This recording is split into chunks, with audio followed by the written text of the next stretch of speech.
حضرت قتادہ بن دمامہ رحمہ اللہ مادرزات نبی نہ تھے، مگر آپ کا سینہ علوم اسلامیہ کا خزینہ تھا۔ نہایت ہی بلند پایہ عالم اور جامع علوم علامہ تھے، بالخصوص علم حدیث اور تفسیر میں تو اپنا مثل نہیں رکھتے تھے۔ ایک مرتبہ یہ کوفہ تشریف لائے، ان کی زیارت کے لیے عوام و خواص کا ازدحام عظیم جمع ہو گیا۔ آپ نے اس عظیم الشان مجمع کو خطاب کرتے ہوئے یہ ارشاد فرمایا: "صلوا عما شئتم"، یعنی مجھ سے جو چاہو پوچھ لو۔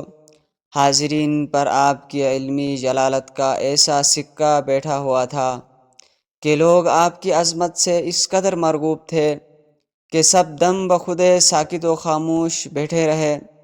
مگر جب آپ نے بار بار للکارا تو حضرت امام اعظم ابو حنیفہ رحمہ اللہ، جو ابھی کم سن تھے، خود تو کمال ادب سے کچھ عرض نہ کر سکے، مگر لوگوں سے کہا کہ آپ لوگ ان سے یہ پوچھیں کہ وادی نمل میں جس چونٹی کی تقریر سن کر حضرت سلیمان علیہ السلام مسکرا کر ہنس پڑے تھے، وہ چونٹی نر تھی یا مادہ؟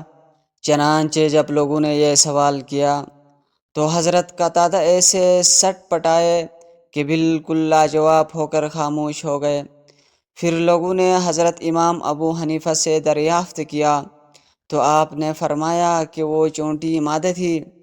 حضرت قتادہ رحمہ اللہ نے فرمایا: "اس کا ثبوت کیا ہے؟"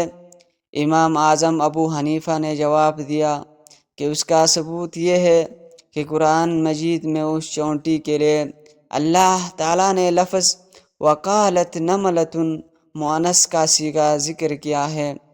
اگر یہ چونٹی نر ہوتی تو اللہ تعالیٰ کلام مجید میں وقال نملۃ مذکر کا صیغہ استعمال فرماتے۔ حضرت قتادہ نے اس دلیل کو تسلیم کر لیا اور حضرت امام اعظم ابو حنیفہ کی دانائی اور قرآن فہمی پر حیران رہ گئے اور اپنے بول پر نادم ہوئے۔ دوستو، اس حکایت سے کیا نتیجہ نکلا؟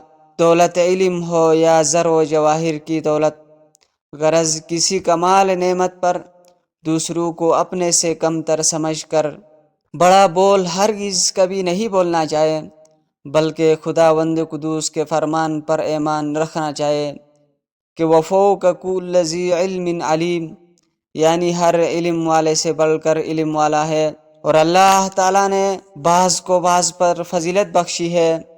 اس کو نظر میں رکھ کر یہ دھیان رکھنا چاہیے کہ اللہ تعالیٰ نے مجھ سے کہیں زیادہ بڑے بڑے باکمال کو پیدا فرمایا ہے۔ بڑا بول کا انجام ذلت و ندامت کے سوا کچھ نہیں۔ کسی نے کیا خوب کہا: حباب بحر کو دیکھو کہ کیسا سر اٹھاتا ہے، تکبر وہ بری شے ہے کہ فوراً ٹوٹ جاتا ہے۔